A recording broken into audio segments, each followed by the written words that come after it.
Right, Lieutenant Colonel Coles, you can proceed with your evidence, starting on page 23 of Exhibit DD 5 in brackets B, which has been set out in a succinct form in the newly handed paragraph 8.2. Yes, you may proceed. Paragraph 8.2. Thank you, my lord. My lord, I just want to mention that this is the combined of all the different communications on all the pages that's combined in one summary. Lana ke ngifuna ukusho ukuthi la kuhlanganiswe khona ke konke ukuxhumana kulama page ke ahlukahlukene lana ke kuhlanganiswe yonke into. Yeah, but before you start, Mr. Mgomezulu, do you understand that to be the case? That this is this combined summary of all the evidence encapsulated in DBB 5. Mr. Ramsepidi? Indeed, sir. Mr. Mgomezulu? I mean, Nisi? That is the position. Mr. Nkomalu? That is what was discussed tonight. Mr. Mshololo? Yeah, so that this case, if it goes anywhere else, you mustn't say anybody has been prejudiced. This is by agreement that the combined numbers are encapsulated, as we say, Lieutenant House, in 8.2.1. Yes. Okay, let's continue. Yes, you may proceed. Thank you, my lord. So 8.2.1 is a combined communication between all the accused. I'll start by paragraph 8.2.1. Sintembisa Sibia accused 1. First one, Sintembisa Sibia accused 1. Cell phone number 0793979037. Contact Mapiza accused 4 on 07713953801 19 times, 10 direct calls, 9 CF call forwards, and this was between the period 18 June 2018 and 19 February 2020. Lana ke okokuqala masiqala ke ukufunda sifunda lapha phezulu ku 8.2.1 ukuthi umuzi kawukhulelwa sithemba sibiya umangalo wokuqala ngenamba 0793790137 waxhumana ke naye umthokozisi zipho zonke Maphisa umangalelo wesine kwinamba 0713953801 amahlandla awu19 ama-calls ke awu10 la khona ke abangama calls awenzayo noma ke aqondile ama direct awu9 ke kuwona ke ila khona ke ucingo lwaluvalwe khona isikhathi ke kwaphakathi ne-18 zika June 2018 ne-19 February 2020. Just for record purposes, can you just indicate, you said the 10 were direct calls, were they incoming calls, outgoing calls, and if you say CF forward, just state for record purposes. Okay, so just the full description of the abbreviations. Okay, so MOC is call outgoing.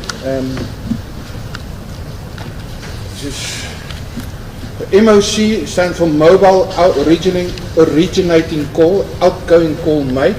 So this means that accused 1 phoned the accused 4 19 times. 10 of that times it went through as a call outgoing, but 9 of the times the cell phone of accused 4 with number 713953801 was either off, was not answered, or the call went through to voicemail, or the phone was switched off and the call went directly to voicemail.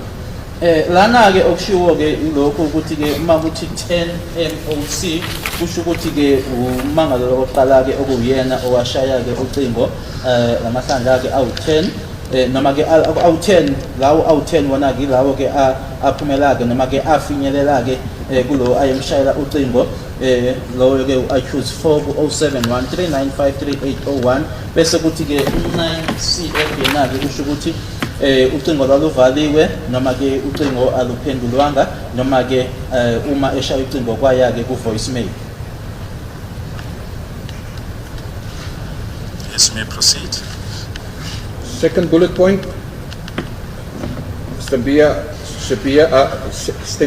Sibia accused 1, contact Bongani Sandisun Tazi accused 2 on 27609 016890 18 times, 10 direct calls and 9 where the phone was not answered or went to voicemail or diverted.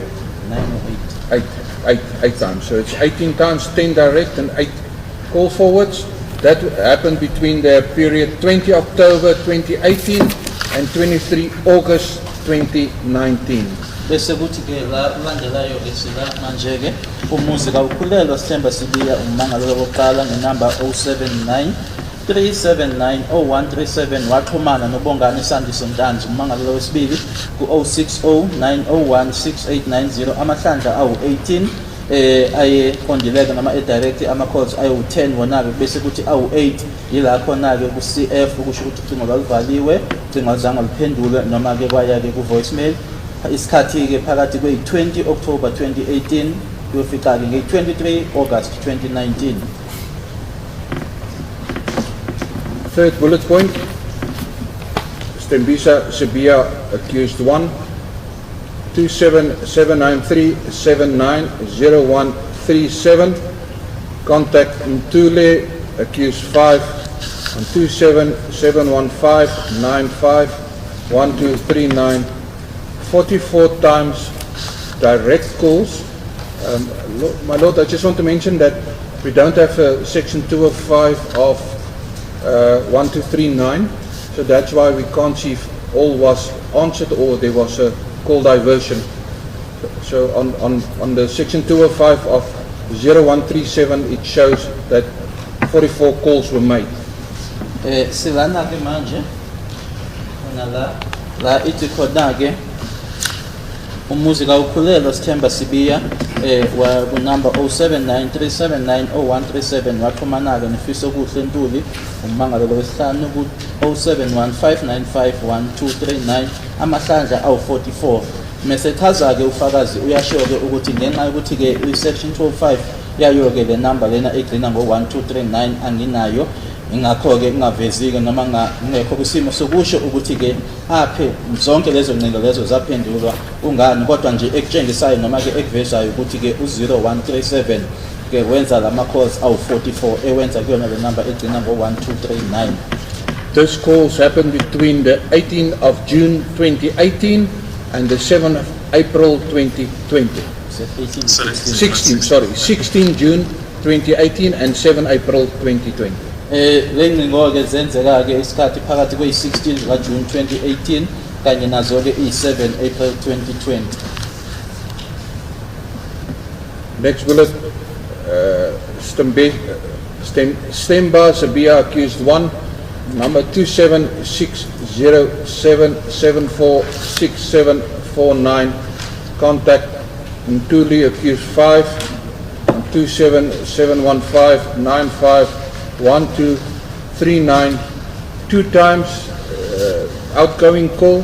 That happened on the 1st of May 2020 and the 8th of May 2020. Ekulandelayo ke bese kuthi ke umuzi kawukhulelwa Sithemba Sibiya umangalo lokuqala ngenamba 2760 bena silana ke 6077476749 waxhumana naye ufisa kuhle Ntuli umangalo lwesihlanu ku277159511239 amahlandla ke amabili kusho ukuthi ke ingwembili ezashaba uyena ke washaya ucingo amahlandla amabili lokho kwenzeka ngoyi-1 May 2020 kanye nangeyi-8 May 2020.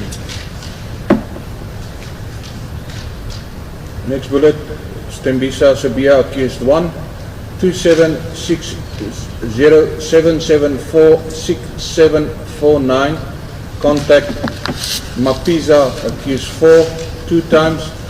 One was a call forward and the other one was a SMS on the 29th of May 2020. Bese sibheka lana ke ekugcineni umuzi kawukhulelwa Sithemba Sibiya ummangalo wokuqala the number 27607746749 waxhumana nomthokozisi zipho zonke Maphisa ummangalelwa wesine ku 27713953801 amahlandla amabili eyodwa ke ila ucingo akube khona ke aliphendulwanga kwakuvaliwe noma ke kwaya ku voicemail bese kuthi kwaba ne SMS eyodwa nge-29 ka May 2020. Could this SMS be retrieved? No, my lord. Ngesho ke SMS leyo ke ayizange itholakala. Can you just place again on record what is required before an SMS can be retrieved? The section 205 only gives data when the SMS was sent. It doesn't contain the actual SMS. To have the actual SMS, you need a cell phone to see if the SMS was still stored on the phone to see what SMS was sent. Isizathu ke ingoba i205 lena ke yona ke iyatshengisa nje kuphela isikhathi ke SMS leyo eyathunyelwa ngaso kodwa ke ayikunikezi ukuthi yini eyashiwo leyo SMS noma eyayibhaliwe kuyona leyo SMS. Ukuthola ke lokho kufanele uthole umakhalekhukhwini uqobo uma kuukuthi ke SMS isagciniwe ke khona lapho kuwona umakhalekhukhwini ila khona ke usungabona khona ukuthi SMS yayithini. Can I continue? Yes, you may continue. Paragraph 8.2.2, Ntanzi accused 2. First bullet, Ntanzi accused 2, number 27609016890, contacted Stemba Sabia accused 1 on 27793790137 16 times, 11 direct calls and 5 times the phone of 0137 was diverted to voicemail or was switched off. This happened between the period 13 November 2018 and 5 April 2020. Manje ke u8.2.2 Bongani Sandiso Ntanzi ummangalelwa wesibili number 27609016890 waxhumana nomuzi kawukhulelwa Sithemba Sibiya ummangalelwa wokuqala ku 27793790137 amahlandla awu16 awu11 ke kuwona ke ngathi ke ama-calls ayiqondile noma ke a-direct bese kuthi amahlanu kuwona ke ila uthi khona ke kuthiwa i-CF uthola ukuthi ucingo laluvaliwe noma ke ucingo aliphendulwanga noma ke mhlambe kwi-voicemail. Isikhathi ke phakathi kwe-13 November 2018 kanye ne-5 April 2020. Lieutenant Colonel, if you can just try to read out the full names of the accused. 100%. Second bullet, Bongani Sandiso Ntanzi accused 2, 27609016890, contacted Fishekulu Ntule accused 5 on 27715951239 2 times, 2 direct calls, and this was between the period 6 April 2020 or on 6 April 2020 and 9 December 2020. Bese kuthi ke okwesibili ke silana ke manje uBongani Sandiso Ntanzi ummangalelwa wesibili ngo-27609016890 waxhumana naye ufise kuhle Ntuli ummangalelwa wesihlanu ku-27715951239 amahlandla amabili phakathi kwe-6 April 2020 kanye no-9 December 2020. Next bullet, Bongani Sandiso Mtanzi, accused 2. Cell phone number 2776264840. Contacted Musawakelwa Stemba Sabia, accused 1, 27793790137. One time, one direct call, and that was on the 10th of December 2019. Bese kuthi ke uBongani Sandiso Mtanzi ummangalelwa wesibili ngenamba u27762648460 waxhumana naye umuzi kawukhulelwa Sithemba Sibiya ummangalelwa wokuqala kwinamba ewu27793790137 ihlandla elilodwa ngey-10 zikaDisemba 2019. Paragraph 2, 8.2.3, Ntombisi Prince Nkube, accused 3. Bullet 1, Ntombisi Prince Nkube, accused 3. Cell phone number 278295632220. Contacted Ntokosi Sipazonke Mapiza, accused 4. 27713953801 41 times, 11 direct calls, 19 of that times cell phone of 27713953801 was either switched off or diverted, and 11 SMSs was sent. Manje sesindlulela ke silana ke ku-8.2.3 Mthobisi Prince Mncube ummangalelwa wesithathu. Mthobisi Prince Mncube ummangalelwa wesithathu nenamba ewu27829563220 waxhumana nomthokozisi Zipho Zonke Maphisa ummangalelwa wesine ku-27713953801 amahlandla awu41 awu11 ilapho na-ke ucingo lwafinyelelake ngale bese kuthi ke amahlandla awu19 ilapho na-ke uthola ukuthi ucingo lwaluvaliwe, ucingo aluphendulwanga noma-ke waya-ke ku-voicemail bese kuthi ke 11 ama-SMS aye lapho-ke. This happened between the period 22 June 2018 and 4 December 2020. Lokho kwenzeka-ke ngalesikhathi phakathi kwe-22 June 2018 kanye ne-4 December 2020. And are those 11 SMSs available? No, my lord, it's just the section 205 to say that there was SMSs. Cha-ke ngesho-ke lawo ama-SMS awu-11-ke awekho noma watholakale-ke i-205 nje ukusho ukuthi-ke yebo kunama-SMS awu-11 athunyelwe. 8.2.4. Paragraph 8.2.4, Ntokosi Sipazonke Mapisa, accused 4. Bullet 1. Ntokosi Sipazonke Mapisa, accused 4, with cell phone number 27713953801. Contacted Musawakela Stemba Sabia, accused 1, 27793790137, 14 times, 12 direct calls, and 2 times the cell phone was diverted. And this was between the period 22 July 2018 and 19 February 2020.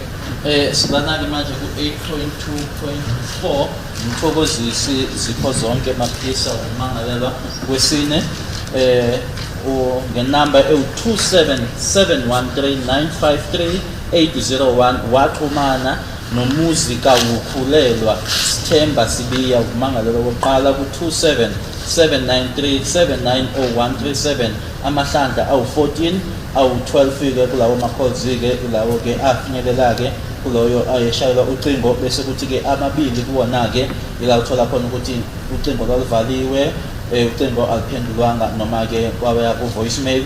Lokho kwenzeka-ke ngesikhathi phakathi kwe-22 July 2018 kanye ne-19 February 2020. Next bullet, Ntokosi Sipazonke Mapisa, accused 4, 27713953801. Contacted Feshakule Utuli accused 5, 27715 95 12 39 127 times 125 direct calls and 2 SMSs. The SMSs was not found. It's just the data on this happened on the period 20 September 2018 and 28 October 2020. So just read that date again between. 29 September 2018 and 28 October 2020. Thank you. Mthokozisi zipho zonke maphisa umangalelo wesine ku-27713 953801 waxhumana kanye naye-ke ufisokuhle Ntuli umangalelo wesihlanu ku-27715 951239 amahlandla awu-127 nama-SMS amabili-ke ama-calls awu-125-ke finyelela-ke kula ashayela khona ucingo. Lokho kwenzeka-ke phakathi kwe-29 September 2018 kanye ne-28 October 2020. Next bullet, Mtakosi Sipasonke Mapiza, accused 4, 27713 953801, contacted Fishakule Ntuli, accused 5, on 2782 5859 759, 2 times direct calls, and this both happened on the 19th July 2020. Sekuthi-ke umthokozisi zipho zonke maphisa umangalelo wesine ku-27713 953801 waxhumana kanye nofisokuhle Ntuli umangalelo wesihlanu ku-27825 859 759 amahlandla amabili-ke lokho kwenzeka ngazo i-19 July 2020.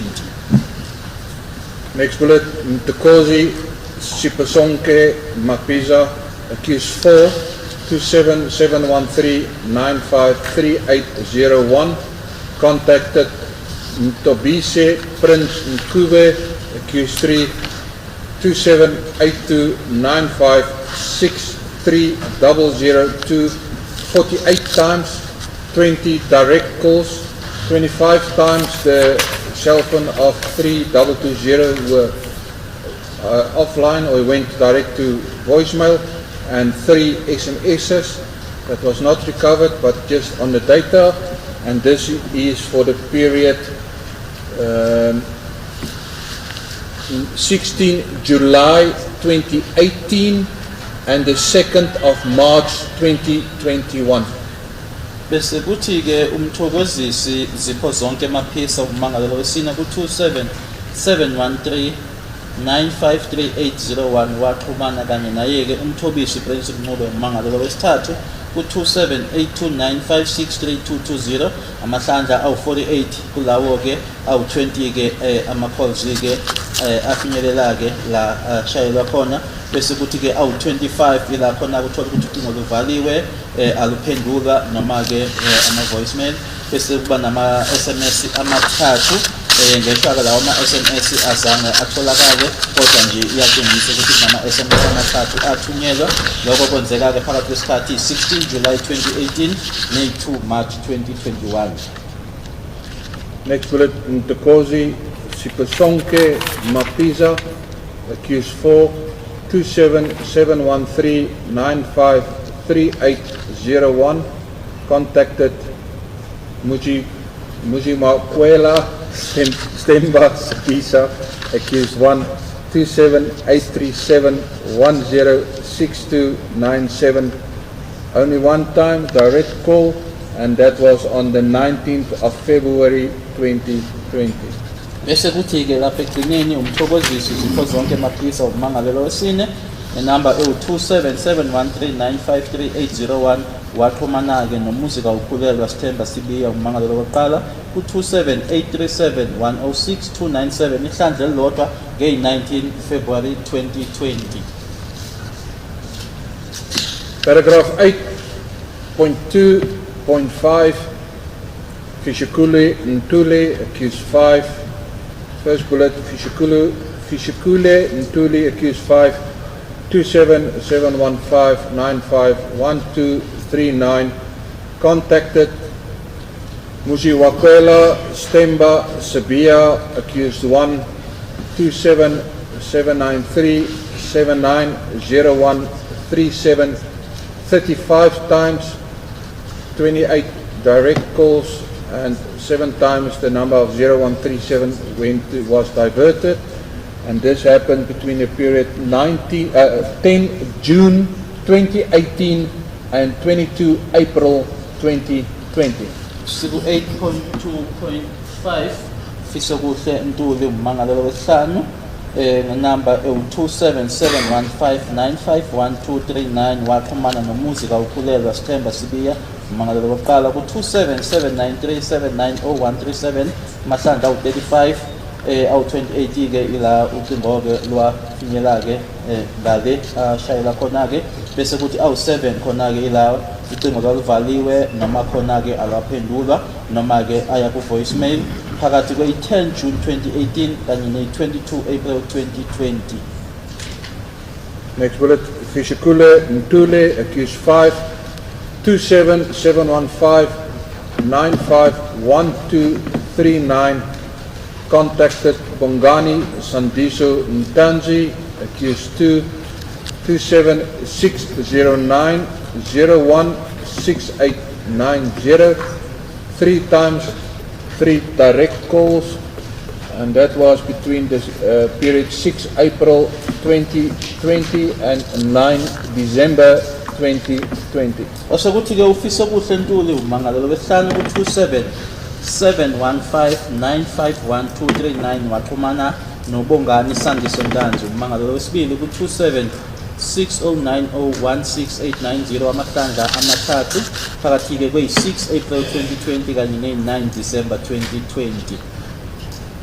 Next bullet, Fishikule Ntule, accused 5, 27715951239 contacted Mtekozi Sipesonke Mapiza, accused 4, 27713953801 118 times, 55 times it was a direct call, it was answered. 50 times the number of 3801 was diverted, and 13 SMSs were sent. And this happened between the period 9 September 2018 and 28 November 2020. Lasokuthi ke ufisa kuhle Ntuli umangalelo wesihlanu ku 27715951239 waxhumana kanye naye ke umthokozisi zipho zonke maphisa umangalelo wesine ku 27713953801 amahlandla awu118 amahlandla ke awu55 ila khona ke ucingo lwaphendulwa khona ke amahlandla awu50 ila khona ke ucingo lwaluvaliwe noma ke alwaphendulwa ke noma ke aseyiya ku voicemail kwase kuba nama SMS awu13 phakathi ke kwe9 September 2018 ne28 November 2020.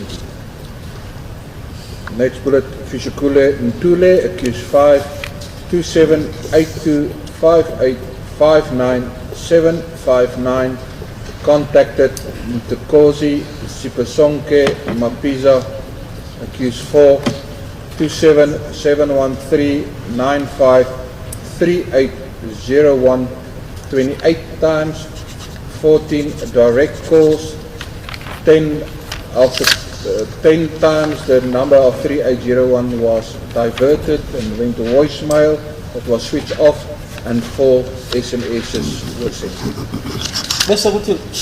This happened between the period 1 July 2020 and 18 August 2020.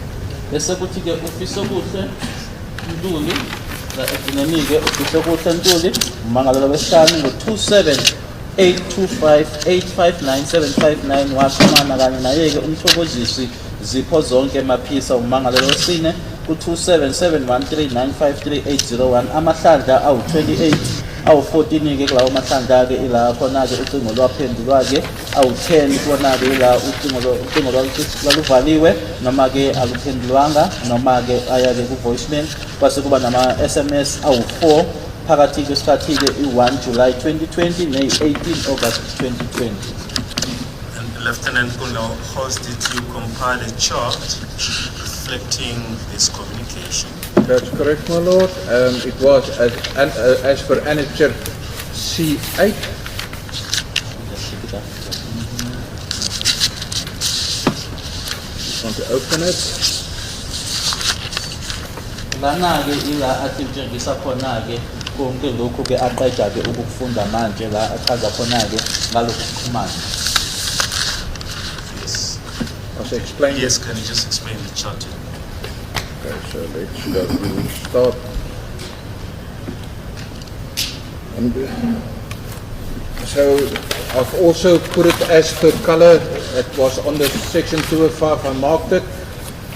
So we'll start on 27609016890. Let's go to accused Fishikulin Tule, accused 5, 27715951239. Si Bongani Sandisho Ntanzi, the two MOCs or outgoing calls, and Fishikulin Tule, accused 5, phoned Sandisho Ntanzi 3 times. Yeah. Lana ke ufundele number ke u2760901680 yakhe ke bongansandi sontanzi kanye nangalena ke u2771595129 yakhe ke uPhisobuhle Mtuli ethi ke waxhumana naye ke ubonganisandi sontanzi amahlandla amathathu.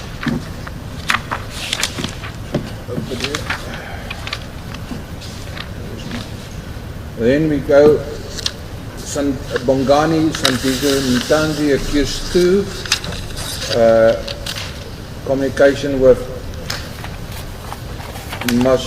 Mazakwela Stemba Sabia, accused 1, 27793790137.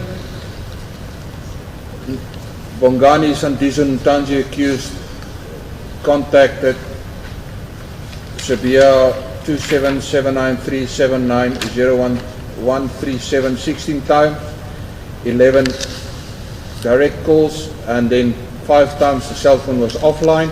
And then you see just reverse that Tembisa Sambia, accused 1, 27793790137, contacted Ntanzi, accused 2, 27609016890, 18 times, 10 direct calls and 8 call forwards. Lana ke ukhuluma ngalokuxhumana lokhu phakathi kwala ubonganisandi sontanzi ngo2760901680 kanye naye ke umuzi kaUthulela Sithemba Sibiya ku27793790137 ethi ke la uNtanzi ke waxhumana naye ke uSibiya amahlandla awu16 awu11 ke aphendula bese kuthi ke awu5 ke la ucingo lwalivaliwe noma azange uphendule noma ke la ku voicemail bese kuthi ke uma usivuthula ke manje uqala la enzansi ukhuphuka ke umuzi kaUthulela Sithemba Sibiya waxhumana naye ke uNtanzi amahlandla awu18 awu10 kona ke aphendula bese kuthi ke awu8 ila khona ucingo lwalivaliwe noma aluphendulwanga noma ke la ku voicemail. Just want to mark what I'm finished with. We go to accused 5. I already explained the contact with accused 2. So 27715951239, Fishikulun Tule, accused 5, with accused 1, Musawakwela Stemba Sabija, accused 1, 27793790137, accused 5, contact 35 times 28 direct calls, 7 call forwards, and accused 1, Sabia, contact Ntule, accused 5, 27715951239, 44 direct calls.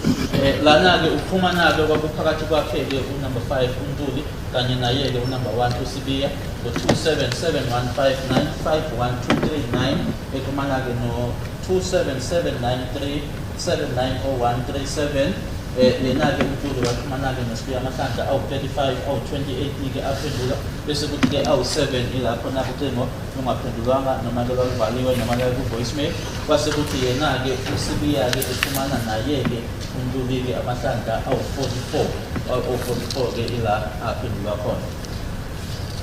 Fisikuli Ntuli accused 5, 27715951239, communication with Tukozi Sipazonke Mapisa accused 4, 27713953801, from accused 5 to Ntuli accused 5 to Mapisa accused 4, 118 times 55 direct calls, 50 call forwards, 13 SMSs, and from accused 4 Mapisa to accused 5 Ntuli, 127 times 125 direct calls and 2 SMSs.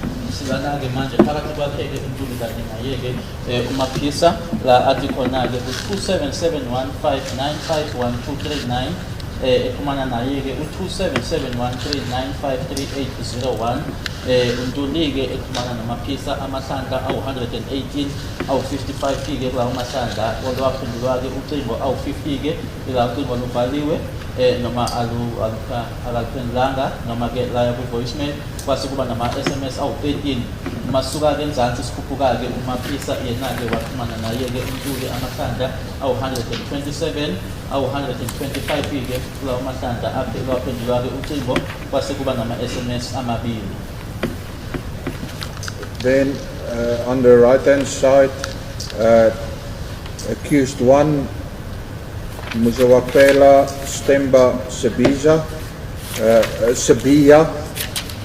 27607746749, 2 direct calls to accused 5 Ntuli 271595139. Mase sibheka ngale-ke kuhlangothi langosokudla number 27607746779 umuzika ukhulelwa Sithemba Sibiya umangalo wokuqala waxhumana-ke amahlandla amabili kanye naye-ke ufisa okuhle Ntuli umangalo wesihlanu 27715951239 27607746749. Musawakwela Stemba Sibiya accused 1 to accused 4 Mapisa Tukozi Sipazonke Mapisa accused 4 27713953801, 2 times 1 was call forward and 1 SMS. Bese kuthi-ke mabheka ngalena-ke ku-27607746749 umuzika ukhulelwa Sithemba Sibiya amahlandla-ke amabili exhumana naye-ke umthokozisi zipho zonke Maphisa ku-27713953801 kwakuyi-SMS eyodwa kwenye-ke wathola ukuthi mhlawumbe ucingo-ke aluphendulwanga luvaliwe noma-ke ayaya ku-voicemail. So we go to accused 22762648460 Bongani Sandiso Ntanzi, contacted accused 1, 1 direct call Musawakwela Stemba Sibiya 27793790137. Bese kuthi lana-ke Bongani Sandiso Ntanzi umangalo wesibili number 27762648460 waxhumana ihlandla elilodwa-ke nomuzika ukhulelwa Sithemba Sibiya umangalo wokuqala u-27793790137 27793790137. Musawakwela Stemba Sibiya accused 1, contact accused 4 27713953801 Tukozi Sipazonke Mapisa 19 times from accused 1 to accused 4, 10 direct calls, 1 call forward, and from accused 4 to accused 1, 14 times, 12 direct calls and 2 call forwards. Bese lana-ke sibheka-ke ukuxhumana-ke okwakhona-ke phakathi kommangalelwa wokuqala lana-ke nommangalelwa wesine. Number 27793790137 umuzi kawuqhulelwa Sithemba Sibiya, kanye naye-ke 27713953801 umthokozisi Zipho Zonke Maphisa. Kwakunokuxhumana-ke amahlandla awu-19, awu-10-ke kulawo mahlandla-ke ucingo lwaphendula, kwase kuthi-ke awu-9-ke ila ucingo lwaluvaliwe noma-ke aluphenduliwe. Kwase kuthi-ke uma usuka ngalena-ke kuyena-ke uMaphisa uza ngala uMaphisa waxhumana-ke nommangalelwa wokuqala amahlandla awu-14, awu-12 kuwona-ke ucingo lwaphendula, kwase kuthi amabili-ke ula ucingo lungaphendulanga noma-ke luvaliwe. Accused 4, Mtukosi Sipesonke Mapisa 27713953801 at 1 direct call to accused 2, Musawakwela Stemba Sabia. That must be accused 1, my lord. Sorry, just made a typing error there. That's accused 1. Okay. 27837 60697, 1 direct call. Bese kuthi lana-ke ukusuka laphayana-ke ukuzala ummangalelwa wesine waxhumana kanye naye-ke ummangalelwa wokuqala-ke uthi wenze iphutha-ke lana kubhala ummangalelwa wesibili, kodwa kufanele ukuthi ummangalelwa wokuqala umuzi kawuqhulelwa Sithemba Sibiya ku-27837106297. Accused 4, Mtukosi Sipesonke Mapisa 27713953801 with Fisikulin Mtule, accused 5, 27825859759. From accused 4 to accused 5, 2 direct calls, and from accused 5 Mtuli to Mapisa accused 4, 28 times, 14 direct calls, 10 call forwards and 4 SMS. Bese kuthi-ke lokuxhumana-ke kwabakhona phakathi kwakhe-ke uMaphisa uZipho Zonke Maphisa u-27713953801 exhumana naye-ke ufise kuhle Ntuli ku-27825859759. Kwaba-ke amahlandla amabili-ke yena uMaphisa exhumana naye-ke uNtuli. Kwase kuthi-ke uNtuli-ke uma ubheka-ke ukhuphuka-ke waxhumana amahlandla awu-28 kanye naye-ke uMaphisa. La khona-ke uthola ukuthi kwakunama-14 ama-calls awu-14 aphendulwa, awu-10 kuwona-ke ucingo lwaluvaliwe alizange liphendule noma-ke laya ku-voicemail kanye nama-SMS awu-4. Accused 4, Mtukosi Sipesonke Mapisa 27139533801 between and accused 3, Mtumbise Prince Mkube, accused 27829563220.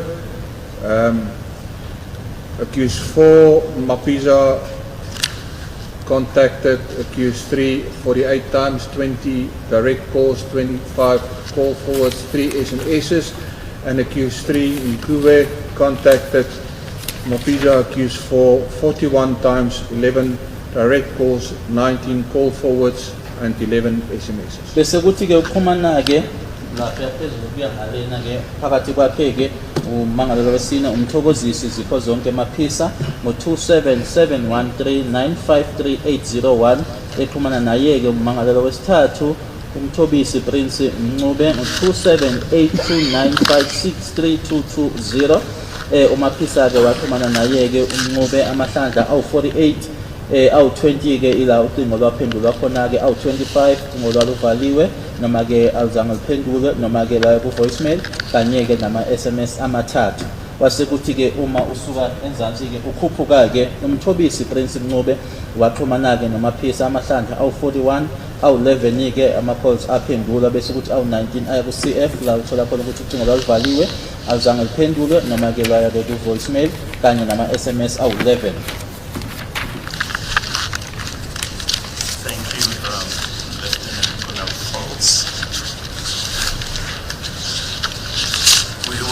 At at some point revert to page 8 of this exhibit, paragraph 7.3.1.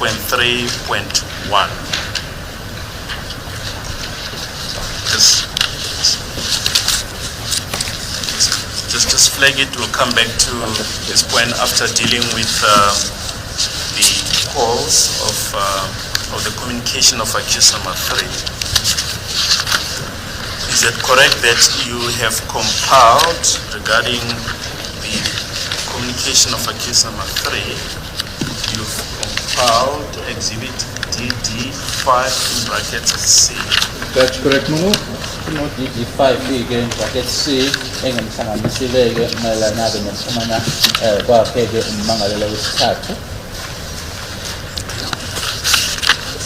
And is it correct that you've also summarized the communication of accused number 3 in paragraph 9.2.1 in this document that we've just been dealing with now? That's correct, Molo. Kafishane ke ngibhalile noma ngichazileke ummangalelo Last page. ummangalelo wakhe ummangalelo wesithathu ibona ke We'll get back to the summary. If you can just, for record purposes, just go to exhibit DD5 in bracket C. Just place the contents on record. That's paragraph 9. Must I read from the beginning? Yes, from the beginning. Perhaps from paragraph 3. From paragraph 3. This is a second additional statement to my original statement dated 24/04/16, exhibit DD5. On 24/05/08, I was contacted by Brigadier Ganinda from Cold Case Unit to assist on the analysis of Section 205 on phosphorus gas 636 of 10/2014. 2024-05-09, I received a seal forensic bag with seal number PA5001309432 from Sergeant B.B. Mogola, marked phosphorus 63610, 2014 murder. The bag was not opened and or tampered with. See attached photograph.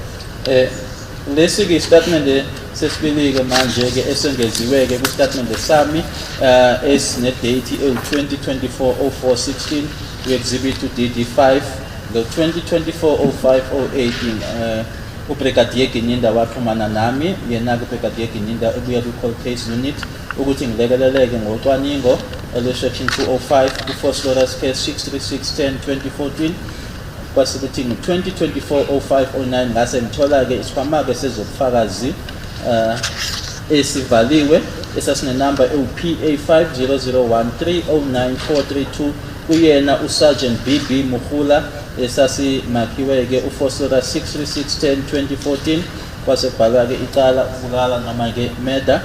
Isikhwama leso ke sasingavuliwe nokuthi futhi akukho ke okwenziwa ke sona bona ke isithombe. Paragraph 4, Section 205 data were obtained as a result of an application in terms of the Criminal Procedure Act, Act 51 of 1977. Paragraph 5, I opened the forensic bag myself and found 2 DVDs marked GP Joburg 50/03/2015, marked GP Joburg 50/03/2015 PDF, and the second one GP Joburg 50/03/2015 marked GP Joburg 50/03/2015 Excel. Isicelo ke section 205 esatholakala ke nanjengoba kwakunesicelo ke esanoma ke section 205 ke yatholakala ke nanjengoba kunesicelo esasikhona ke ngaphansi kwawo ke umthetho ke u51 ka1977 ngase ngivula ke isikhwama leso mina ke sezobufakazi ngathola ke ama DVD amabili ayemakhiwe uGP JHB 50 03 2015 GP JHB 50 03 2015 obhalwa ke PDF GP JHB 50/03 2015 yamapha ke GP JHB 50/03 2015 Excel. Paragraph 6, I copied the files onto my computer under folder mark Phosphorus 63610 2014 section 205. Ngase ke lama file lana ke ngiwakhithela ke noma ngiwakhopha ke kuyona ke i-computer yami ngaphansi ke kwe folder ke emakhiwe ke uphosphorus 63610 ka2014 bhalwa ke section 205. The intention and scope of this analysis and request from the investigator was to determine the following: if there were any communication between 2772768169 and the other accused in this matter before court. Injongo ke noma ke inhloso ke yalocwaningo lelu kanye nesicelo ke kuyena ke umphenyi wakuthola lokho okulandelayo ukuthi kwakukhona yini ke ukuxhumana okwakukhona phakathi kuka 2772768169 kanye nabanye abamangalela noma ke abasolwa ke kulecala phambi kwenkantolo. Paragraph 8, the cell phone data were analyzed and exported into analyst notebook. I insert an extraction of the data as part of my statement. The original data is available for inspection. I have marked individuals as follow as per number identified through investigation.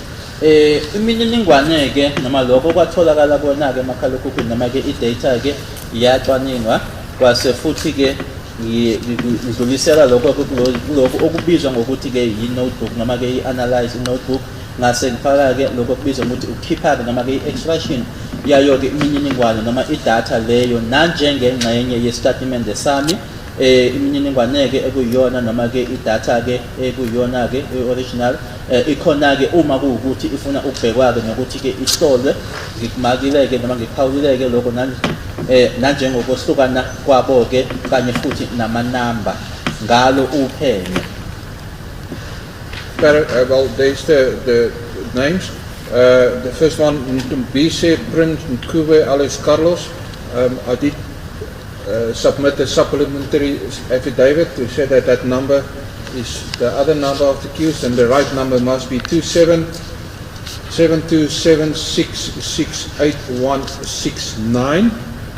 And then there's four numbers of Fishikulu Nkule 277330592202, Fishikulu Nkule 2776642707, Fishikulu Nkule 2772399587, and Fishikulu Nkule 2771595139. Lana ke wona ke amanamba lana njengoba ke ebhaliwe ke sikhona ke istatement engisenzile ke ukulungisa ke le number ebhaliwe ke khona lapha yana ukuthi kufanele kube ke u2772768169 bese kuthi ke alandelayo ke amanamba ufisa kuhle Ntuli u277330592202 ufisa kuhle Ntuli 2776642707 Fisa kuhle Ntuli 277239958787 Fisa kuhle Ntuli 2771595139. You've referred to your supplementary affidavit regarding the corrections that you have effected. I just want to show you exhibit DD5 in brackets C in brackets 1. Is that the affidavit that you referred to earlier on? That's correct, no? Ukhuluma ngayo ke exhibit UDD5C1. Can you just read the contents of paragraph 3 of exhibit DD5 in bracket C in bracket 1? I've already deposed an affidavit which was commissioned on 14 May 2024 and which serves as exhibit 5C before court. Lana ke paragraph 3 ufundeka ngalendlela ke bese sendileke istatement esifungelwe noma ke affidavit la esesibebeke istamp noma ke esikhomishini khona ke ngey14 zika May 2024 futhi ke ku exhibit C number 5C phambi kwale nkantolo. Paragraph 4. The purpose of this affidavit is to correct certain errors in original affidavit. The original affidavit is amended as follows. Inhloso noma ke injongo yasoke le statement esifungelwe ukulungisa ke amaphutha ke athize ku statement esifungelwe ke sangaphambilini. Sona ke leso statement leso ke sizoshintshwa ngale ndlela elandelayo. RE paragraph 8, refer to paragraph 8, the number of Ntobise Prince Mkube alias Carlos must read 2772766869. Lana ke ibhaliwe ukuthi uparagraph 8 ke inamba yakhe umthobisi Prince Mncube waziwa ke nangelika Carlos kufanele ifundeke noma ke ifundeke ngale ndlela u2772766869 and reference paragraph 9211, the numbers of Ntobise Prince Mkube accused 3 must read 277276688169. bese kuthi naye ke paragraph 9.2.1.1 amanamba akhe ke umthobisi Prince Mncube mangalo wesithathu fanele ukuthi afundene abe u277276688169. Thank you. Can we then come back to exhibit DD 5 in brackets C?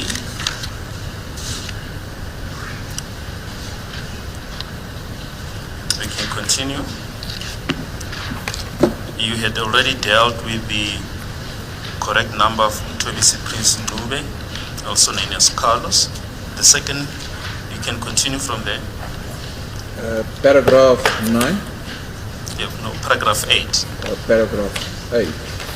Yeah, I'm finished with paragraph 8. So Yes, just put the numbers of the person, just read the name of the person and the numbers. Malot has already done it, but Yeah, I must just, read it again. yes, I think just read it in the record. Okay. Just read it in again. Sorry, he did that. didn't he? I've done All it. of them. Yes, yes, my lord. Mr. Bro- Okay. You want him to read them again? Yes. Just for the purpose of exhibit DD5 in bracket C, maybe you should just take DD 5. C. Yeah. This is the correction. Eh? Yes. Well, the correction has already been made. Just read the next numbers, Okay, the so- name and the numbers. So that paragraph is okay. It's Ntobise Prince Mncube alias Carlos. The cell phone number must be 277276688169. And then lapha phezulu ke umthobisi Prince Mncube waziwa nangelika Carlos inamba ke ngasiyona ke le bhalo lapha fanele kube u277276688169. Then there's the numbers of Fishikulun Tule, 277330599202, Fishikulun Tule, 2776642707, Fishikulun Tule, 277239958787, Fishikulun Tule, 277159512339. Bese kuba ke amanamba akhe ufihlo kuSentuli u277330599202 2776642707 277239958787 277159512339. And just before we get to paragraph 9 of exhibit DD5 in bracket C, is it correct that you have set out a summary of the calls that are mentioned in paragraph 9 of exhibit DD5 in bracket C that appear on page 3? That's correct, my lord. Yebo kuyiqiniso-ke ukuthi ke manje ngibhalileke noma ngichazileke kafushane nalokho okubhaliwe ke nabe paragraph 9 ukuxhumana-ke lokhu okwenziwa noma-ke engikhuluma ngakho lapha paragraph 9. We'll come back to page 3. If you can just go over the summary of the communication. Paragraph 9. This forms part of the summary that was handed up this morning, my lord. This is the last page. Paragraph 921, communication 9211. Ntombisi Prince Nkube, accused 3, and Shikule Ntuli, accused 5. First bullet. Ntombisi Prince Nkube, accused 3, 277276686169.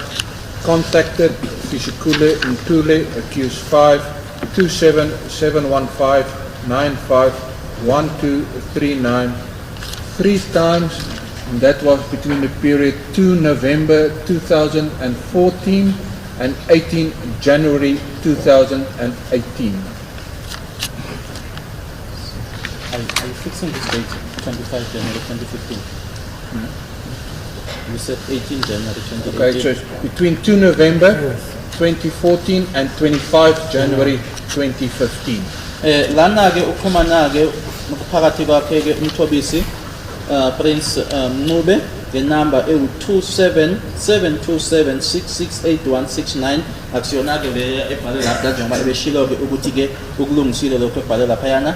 Exhumana naye-ke uFisokuhle Ntuli ummangalelo wesihlanu ku-27715951239 amahlandla amathathu kwenzeka lokho phakathi kwe-2 November 2014 ne-25 January 2015. As indicated earlier on, we'll come back for you to indicate whether this was an incoming call or an outgoing call, or just what the position was. Yes, you may proceed. Second bullet, Ntobise Prince Nkube, accused 3, number 27727668169. Contacted Fishikule Ntuli, accused 5, 27766642707 11 times. This was between the period 6 November 2014 and 18 January 2015. Sekuthi-ke umthobisi Prince Ncube ngenammangalelo wesithathu ngenamba ewu-27726688169 waxhumana naye-ke uFisokuhle Ntuli ummangalelo wesihlanu ku-27766642707 amahlandla awu-11 shumnanye ngaphakathi-ke phakathi kwe-6 November 2014 and ne-18 January 2015. Next bullet, Ntobise Prince Nkube, accused 3, 27727668169. Contacted Fishikule Ntuli, accused 5, 11 times. 11 times, that number is 27723995787, and that was between 26 October 2014 and 14 December 2014. Umthobisi Prince Ncube ummangalelo wesithathu ngenamba ewu-27727 6688169 waxhumana naye-ke uFisokuhle Ntuli ummangalelo wesihlanu amahlandla awu-11 kwinamba ewu-27723995787 phakathi kwe-26 October 2014 ne-14 December 2014. Fishikule Ntuli 27715951239, accused 5. Contacted Ntobise Prince Nkube, accused 3, 27726688169 6 times, and that was between the period 1 November 2014 and 25 January 2015. Basekuthi-ke uFisokuhle Ntuli 27715951239 ummangalelo wesihlanu waxhumana naye umthobisi Prince Ncube ummangalelo wesithathu u-27727668169 amahlandla awu-6 phakathi-ke kwe-1 November 2014 kanye ne-25 January 2015. Fishikule Ntuli 27766642707, accused 5. Contacted Ntobise Prince Nkube, accused 3, 2772768169 54 times, and this was between the period 4 November 2014 and 25 January 2015. asekuthi ufisa okuhle Ntuli 2776642707 uMmangalelwa wesihlanu waxhumana nomthobisi Prince Ncube uMmangalelwa wesithathu ku 2772768169 amahlandla awu 54 phakathi kwe 4 November 2014 ne 25 January 2015. Fishikulntule 2773995787 accused 5. Contacted Ntobise Prince Ncube accused 3. 2772768169 26 times, and that was between the period 24 October 2014 and 17 January 2015. Asekuthi-ke ufisa okuhle Ntuli 2772399587 uMmangalelwa wesihlanu waxhumana nomthobisi Prince Ncube uMmangalelwa wesithathu kunamba 2772768169 amahlandla awu 28 phakathi kwe 24 October 2014 ne 17 January 2015. Fishikulntule 2773059202 accused 5. Contacted Ntobise Prince Ncube accused 3. 2772768169 2 times. That was on the 24th of November 2014 and the 29th of November 2014. Sekuthi-ke ufisa okuhle Ntuli ngo-277330599202 uMmangalelwa wesihlanu waxhumana nomthobisi Prince Ncube uMmangalelwa wesithathu ku-2772768169 amahlandla amabili phakathi kwe 24 November 2014 ne 29 November 2014. My Lord, it's 11:19. Will this be an appropriate time to take the shorter journey? Okay, so okay.